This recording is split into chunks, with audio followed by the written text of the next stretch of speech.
Graças a paz, irmãos. Mais uma oportunidade que nós temos de estarmos juntos aqui nesse canal, estudando a palavra de Deus através do Catecismo Maior de Westminster. Hoje nós veremos a sétima pergunta e responderemos ela: quem é Deus? Quem é Deus? Mas antes disso, vamos orar. Louvamos-te, Senhor, pelo tempo precioso que nós temos, o privilégio que temos de separá-lo para o estudo da tua santa palavra, bem como as implicações dela para a nossa vida. Ajuda-nos nesta noite de modo especial a conhecermos mais o Senhor a partir desta definição essencial, esta definição do teu próprio ser. Pedimos isto em nome de Jesus, o nosso Salvador. Amém. Vou projetar aqui. Então, nós temos aí estudado ao longo das semanas o Catecismo Maior de Westminster. Na última semana, nós vimos o que a Escritura revela a respeito de Deus, né? E vimos que a Escritura revela quem Deus é, ou seja, o ser de Deus, quantas pessoas há na divindade e os seus decretos e como ele executa. E daí em diante, então, os nossos estudos eles vão se subdividir nesses pontos. Primeiro, começando pelo ser de Deus, que é o que nós estudaremos hoje. A pergunta de número 7 do Catecismo Maior de Westminster, que já está aí na sua tela, ela, ela é a seguinte: quem é Deus? É essa a pergunta do catecismo. E essa, por mais que pareça uma pergunta simples é, de ser feita, ou quem sabe até de ser respondida, nós reconhecemos que ela é complexa. Quantos de nós já não ouviram essa pergunta, né? Quem é Deus? Talvez de uma criança, talvez de algum colega que não conhece o Senhor. E nesse instante a gente paralisa, né? Porque por mais que nós creamos no Senhor e o conheçamos, talvez nós nunca tenhamos retratado essa, nós nunca tenhamos pensado numa resposta, né? Sistematizado esse conhecimento que nós temos a respeito de Deus, numa resposta. E aí a gente paralisa, né?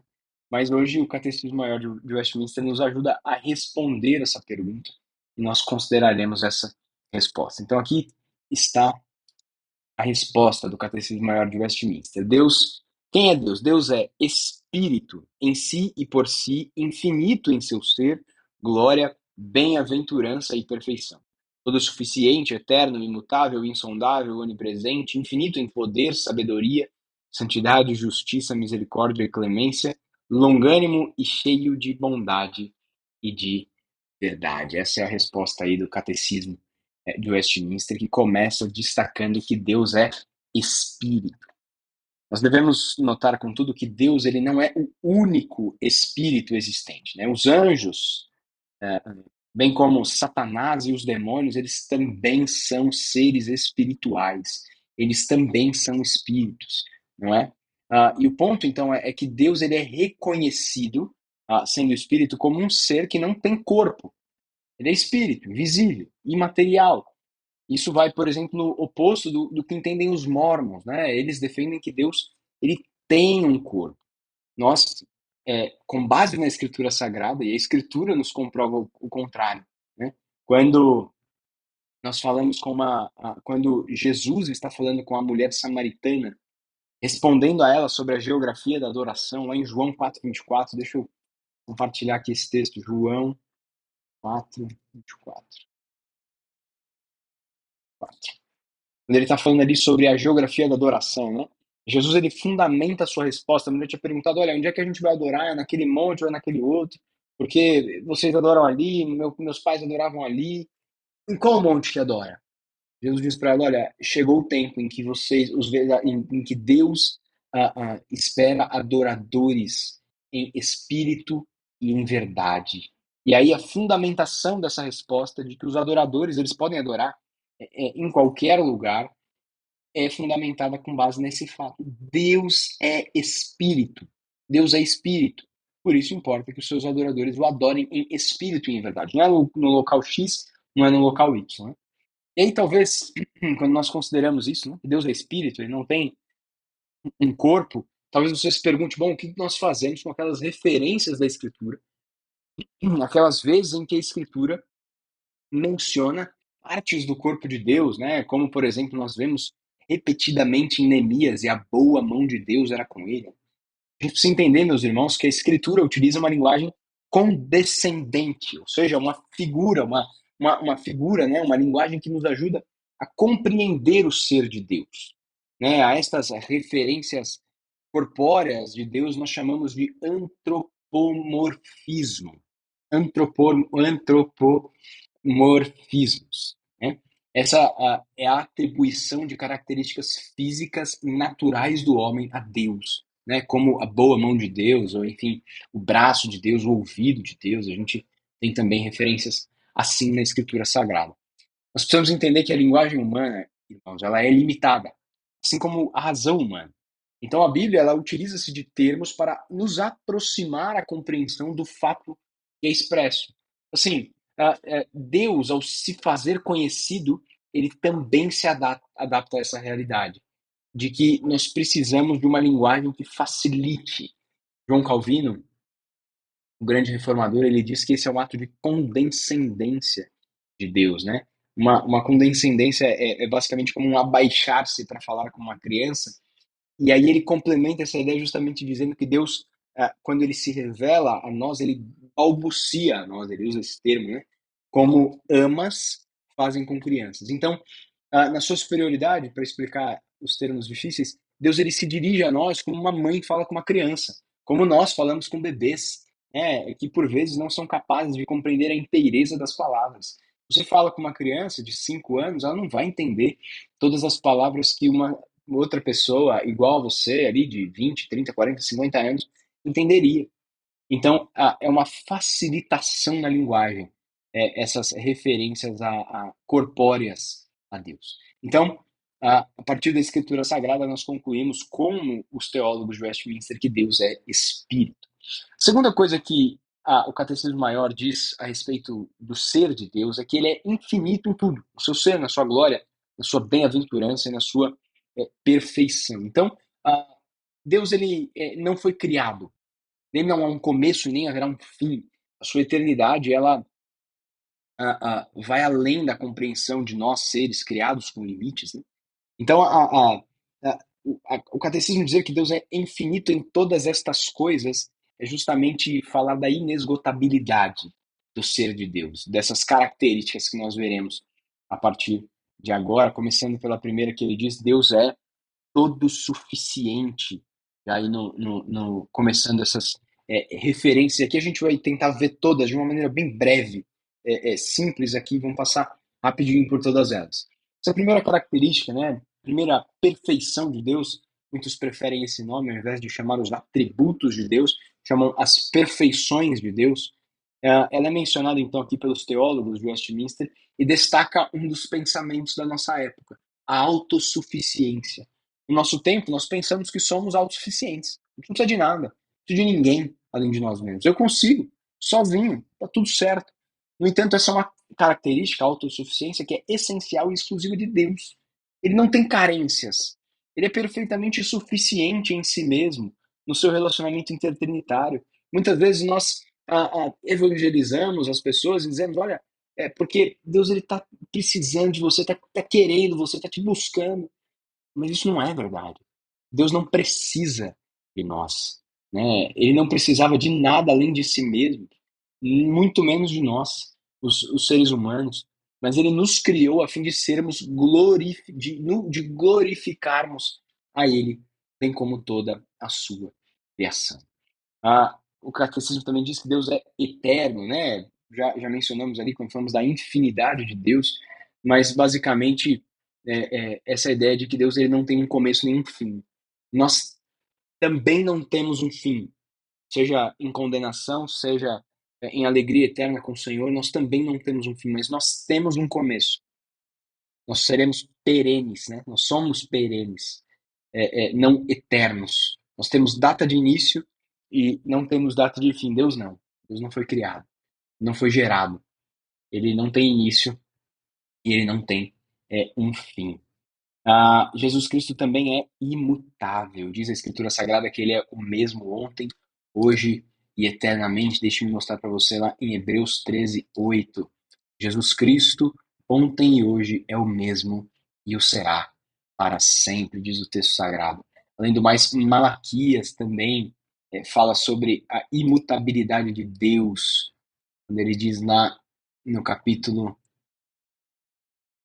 eu anotei 3:6, não 16, 3:6, eu estava no 16 aqui. Ele diz assim, as próprias palavras do Senhor, porque eu, o Senhor, não mudo. Eu, o Senhor, não mudo. Então Deus assim é imutável na sua própria essência.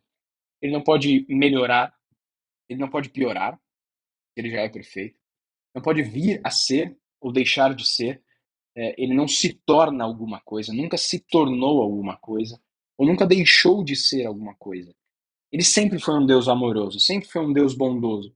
Ele não veio a ser amoroso. E ele nunca deixará de ser. Ele sempre é o que ele é e sempre será o que ele é e sempre foi. Deus também é imutável nos seus atributos, a sua santidade é pura e sempre vai ser pura, por exemplo. Né? Deus também é imutável na sua vontade, a sua vontade não muda. Ela foi estabelecida ainda na eternidade. Ainda na eternidade. Então Deus é imutável, imutável. Deus também, diz o texto, é insondável. Basicamente aqui é a ideia de que Deus não pode ser conhecido a não ser que ele se revele.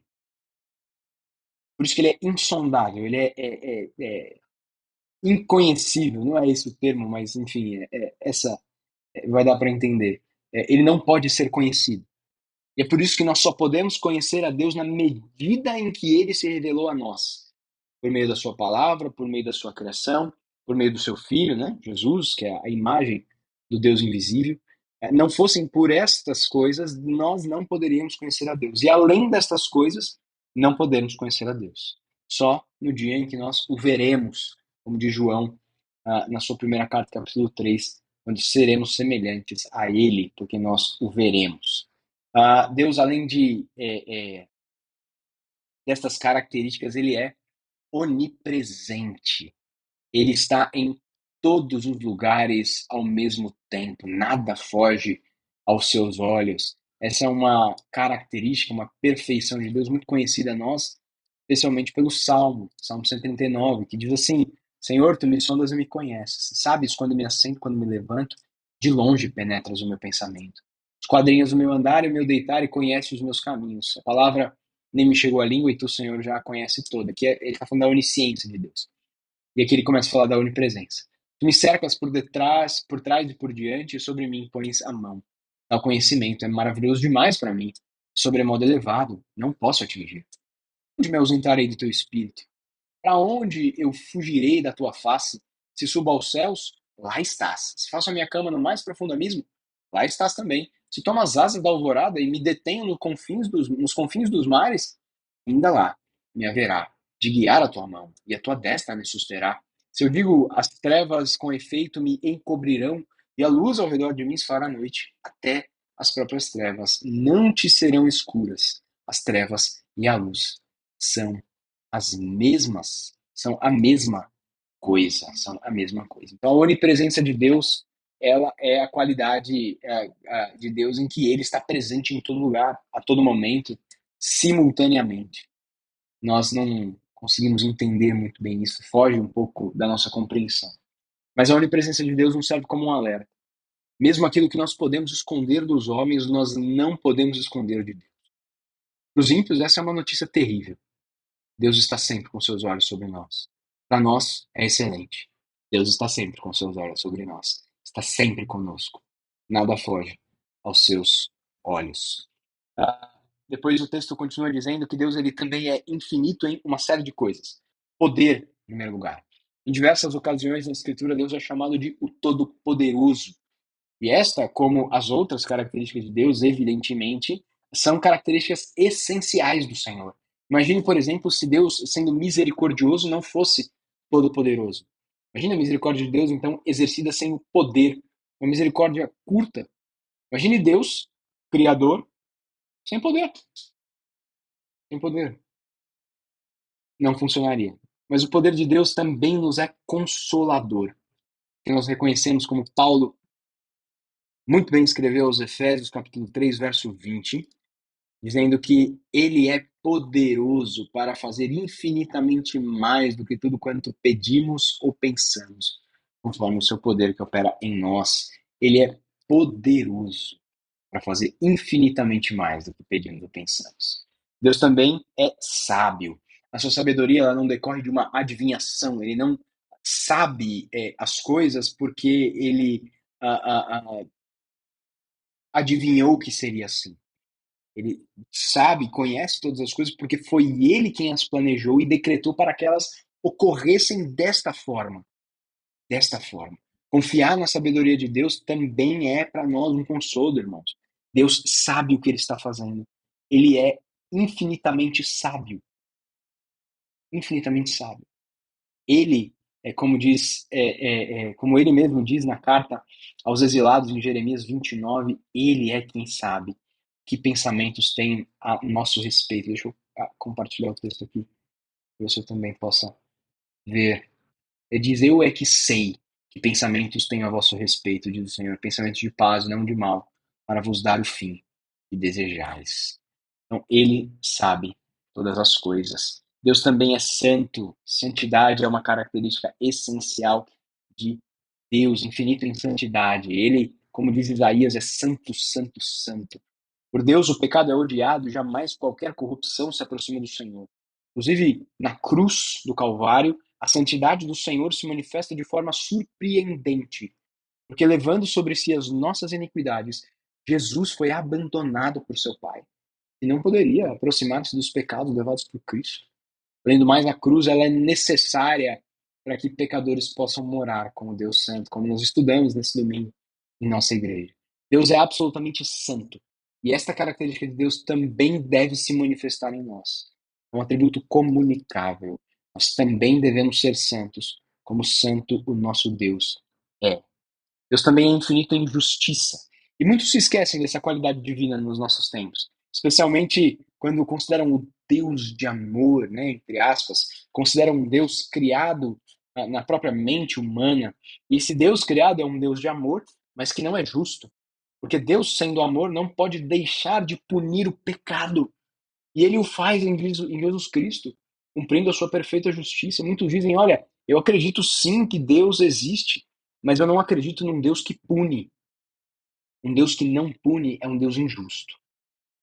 É um Deus injusto. E Deus pune ou em Cristo Jesus, que pagou o alto preço, ou no dia do juízo, quando aqueles que não estiverem em Cristo Jesus serão condenados pela justiça de Deus que é perfeita. Justiça de Deus é a sua perfeição, com a qual ele trata todos os homens de acordo com a lei estabelecida por ele. Pecou, consequência é a morte. Cristo veio, morreu e nos concedeu a justiça que ele alcançou na cruz do Calvário. Mas o catecismo também nos diz que Deus é infinito em misericórdia e clemência. Nós sabemos bem, Deus é misericordioso. Quando Moisés, lá em Êxodo 34, quebra as tábuas da lei, depois dele quebrar as duas tábuas da lei, Deus lhe concede outras tábuas. E aí Moisés apresenta uma definição do caráter de Deus muito bonita. Ele diz que Deus é misericordioso e clemente até para 3 gerações. Além disso, nós sabemos através de Jeremias em Lamentações 3, deixa eu abrir aqui, Lamentações 3, 21. Ele diz: quero trazer à memória o que me pode dar esperança. E o que é que pode dar esperança a ele? As misericórdias do Senhor. Elas são a causa de não sermos consumidos, porque elas não têm fim. Elas se renovam a cada manhã. Grande é a tua misericórdia. A misericórdia de Deus é infinita. Ela dura para sempre, como vai dizer o salmista. E a misericórdia do Senhor é a causa de não sermos consumidos. Deus também é longânimo e cheio de bondade e verdade. Deus é, primeiro, longânimo.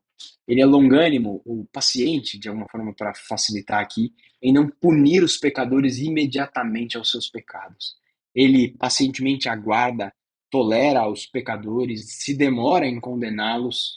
Né? Por exemplo, nós vemos isso muito bem retratado na história da Torre de Babel. Quando Deus pacientemente desce, não pune os pecadores conforme o seu pecado, antes os espalha, né, reestabelecendo o seu plano original. Mas a despeito da paciência de Deus, nenhuma inadequação será esquecida. Às vezes a gente pensa que as coisas estão passando impunes, mas nada será esquecido. Haverá um dia em que todo pecado não levado por Jesus na cruz será punido.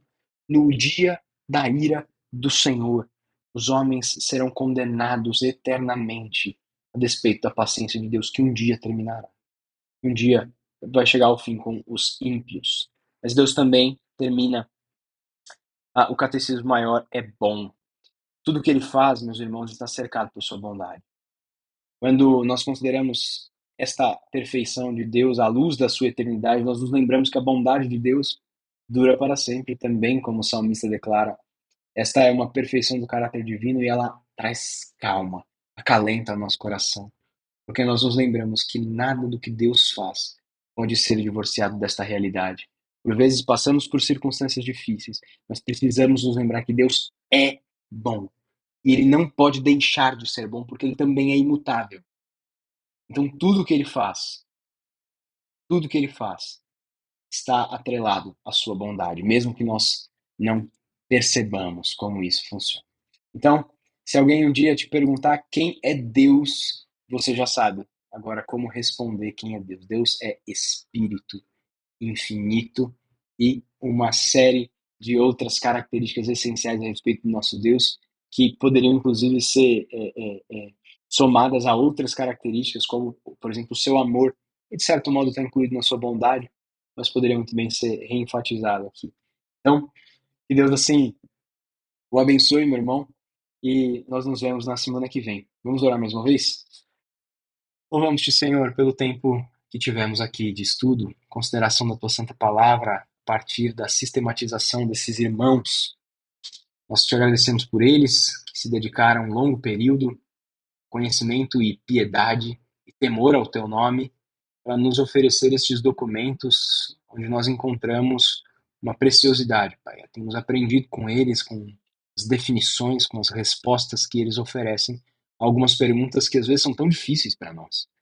Pedimos que a realidade do ser de Deus, teu ser, também possa trazer alento e conforto ao nosso coração, na medida que traz terror ao coração dos ímpios.